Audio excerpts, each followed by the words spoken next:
Et bonjour et bienvenue sur ce guide d'utilisation de Go High Level. Et aujourd'hui, on va parler de la partie dashboard.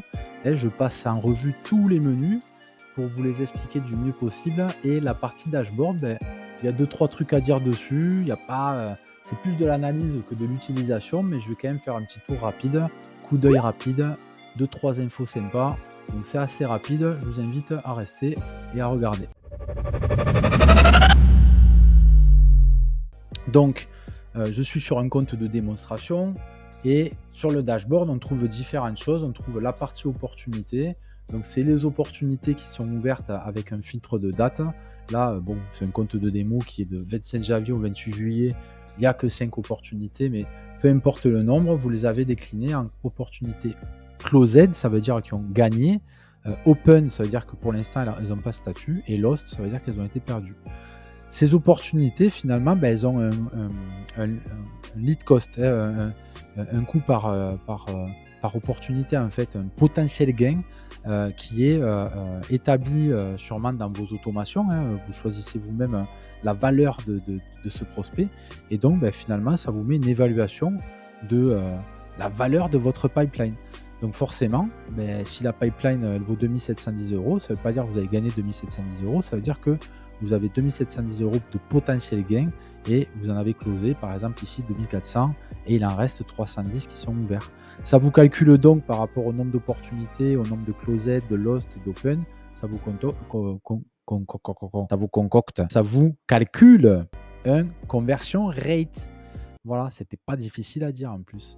Voilà, ensuite dans la partie funnel, si vous avez plusieurs funnels, vous allez pouvoir voir les différents tunnels de vente dans ce menu déroulant, toujours le filtre par date, combien de personnes sont à quelle étape, et ça vous permet finalement, donc c'est les étapes de votre pipe, hein, donc ça vous permet de voir combien de personnes sont où et combien de personnes vous devriez arriver à faire descendre en bas du tunnel, on va dire, pour que ça convertisse.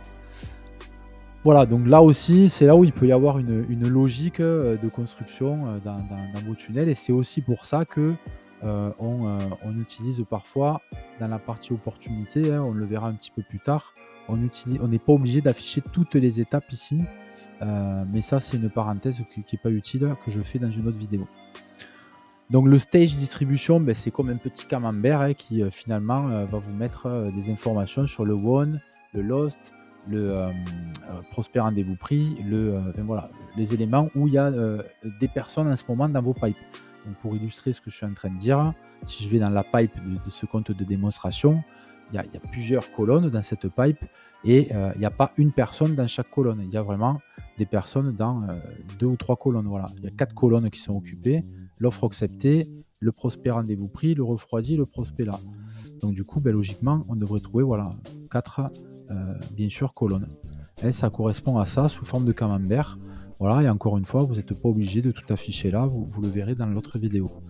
Ensuite, on a un manuel action. Donc, si vous avez des actions manuelles à faire qui ont été assignées, c'est quand même cool de voir des chiffres là en mode oh putain, aujourd'hui il faut que je fasse ça.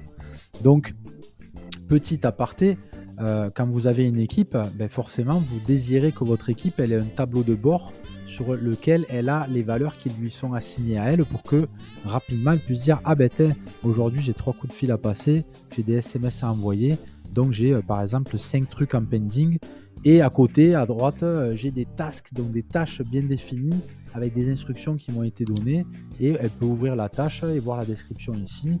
Ça concerne ce contact là, donc elle va faire la tâche et une fois qu'elle l'aura terminée, elle pourra mettre que la tâche elle est terminée. Voilà, donc je reviens sur le dashboard. Donc ça on le voit un peu plus tard, hein, la partie task. Et ensuite, il y a le lead source report. Donc le lead source report, c'est un petit rapport dans ce dashboard-là, de combien de leads il y a eu, les valeurs. C'est un petit peu tout ce qu'on a au-dessus, mais sous forme chiffrée dans un tableau. Si vous avez connecté votre Google My Business et votre Facebook, vous aurez aussi un mini rapport Facebook, un mini rapport Google My Business. Voilà. Et finalement, tous ces rapports-là, sachez qu'il y a une vidéo complète sur laquelle on parle du reporting. Vous avez des choses encore plus détaillées dans le reporting. Ça, c'est vraiment un dashboard général qui permet d'avoir un coup d'œil rapide sur des éléments pertinents de ce qui se passe en ce moment sans rentrer dans des graphiques et des chiffres monstrueux. Voilà, donc c'était assez court et encore que j'aurais pu faire plus court. Donc j'espère que ça vous a aidé, à comprendre rapidement à quoi ça peut servir. Dans tous les cas, sachez que si vous avez des questions sur vos propres statistiques, hésitez pas à les poser sur le groupe Facebook ou à venir, si vous êtes client ou élève, sur les 2 classrooms par semaine qui vous sont réservés toute l'année pour venir exposer des problèmes, exposer des questions et nous on se régale d'y répondre. Voilà, à très bientôt!